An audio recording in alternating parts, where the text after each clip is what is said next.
Hello ನಮಸ್ಕಾರ. ನಮ್ಮ family ಟ್ರಿಪ್ನ ಮತ್ತೊಂದು ವಿಡಿಯೋಗೆ ನಿಮ್ಮೆಲ್ಲರಿಗೂ ಪ್ರೀತಿಯ ಸ್ವಾಗತ. ನಾವು ಮುಂದೆ ಹೊರಟಿದ್ದು ಕೋಟಿಲಿಂಗದ ಕಡೆಗೆ. ಸೊ ಬೆಳಿಗ್ಗೆಯಿಂದ ಎಲ್ಲರಿಗೂ ಓಡಾಡಿ ಸ್ವಲ್ಪ ಬಿಸಿಲಲ್ಲಿ ಸುಸ್ತಾಗಿತ್ತು. ಹಾಗಾಗಿ ಎಳ್ನೀರು ಕುಡ್ಕೊಂಡು ದೇವ್ರ ದರ್ಶನಕ್ಕೆ ಕ್ಯೂನಲ್ಲಿ ನಿಂತ್ಕೊಂಡ್ವಿ. ಒಳಗಡೆ ಹೋದ ತಕ್ಷಣ ಈ ಥರ ಲಕ್ಷಾಂತರ ಲಿಂಗಗಳು ನಮ್ಮನ್ನ ವೆಲ್ಕಮ್ ಮಾಡಿದ್ವು. ನೀವು ನೋಡ್ತಾ ಹೋಗ್ಬೋದು. ಮುಂದೆ ಆ್ಯಕ್ಚುಲಿ ದೇವಸ್ಥಾನದ ಒಳಗಡೆ ನಮಗೆ ವಿಡಿಯೋ ಮಾಡೋದು ಬಿಡೋದಿಲ್ಲ. ಅಲ್ಲಿ ತ್ರಿಮೂರ್ತಿಗಳು ಇದ್ದಾರೆ. ಸರಸ್ವತಿ ಸಮೇತ ಬ್ರಹ್ಮ,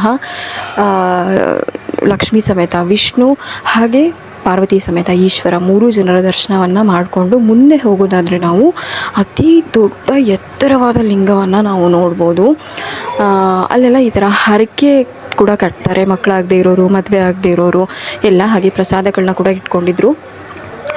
ಸೊ ನಾನಂತೂ ತುಂಬ ಲಿಂಗಗಳನ್ನ ನೋಡಿ ತುಂಬ ಖುಷಿಯಾಯಿತು. ಒಳಗಡೆ ಎಂಟ್ರಿಗೆ ಮುಂಚೆ ಈ ಥರ ಒಂದು ಗಣೇಶ ಜೊತೆಗೆ ನಂದಿಗಳ ಜೊತೆ ಇರುವಂಥ ಒಂದು ಗಣೇಶ ತುಂಬ ಚೆನ್ನಾಗಿದೆ. ಒಳಗಡೆ ಹೋದರೆ ಈ ಥರ ದೊಡ್ಡ ಲಿಂಗ ಜೊತೆಗೆ ದೊಡ್ಡ ನಂದಿನ ನಾವು ನೋಡಬಹುದಾಗಿದೆ. ಇಲ್ಲಿ ಸುಮಾರು ಲಕ್ಷಾಂತರ ಜನ ಲಿಂಗಗಳನ್ನ ಪ್ರತಿಷ್ಠಾಪನೆ ಮಾಡಿದ್ದಾರೆ. ಹಾಗೆಯೇ ಸುಮಾರು ಸೆಲೆಬ್ರಿಟೀಸ್ ಕೂಡ ಮಾಡಿದ್ದಾರೆ. ಅದನ್ನೆಲ್ಲ ನಾವು ಲಿಂಗಗಳನ್ನ ನೋಡ್ಬೋದು.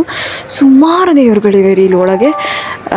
ಸಂತೋಷಿ ಮಾತಾ, ರಾಯರು, ರಾಧಾಕೃಷ್ಣ, ಆಲ್ಮೋಸ್ಟ್ ಬರೋ ದೇವರೆಲ್ಲರೂ ಒಂದೇ ಕಡೆ ನೆಲೆಸಿದ್ದಾರೆ ಅಂತ ಅನಿಸುತ್ತೆ.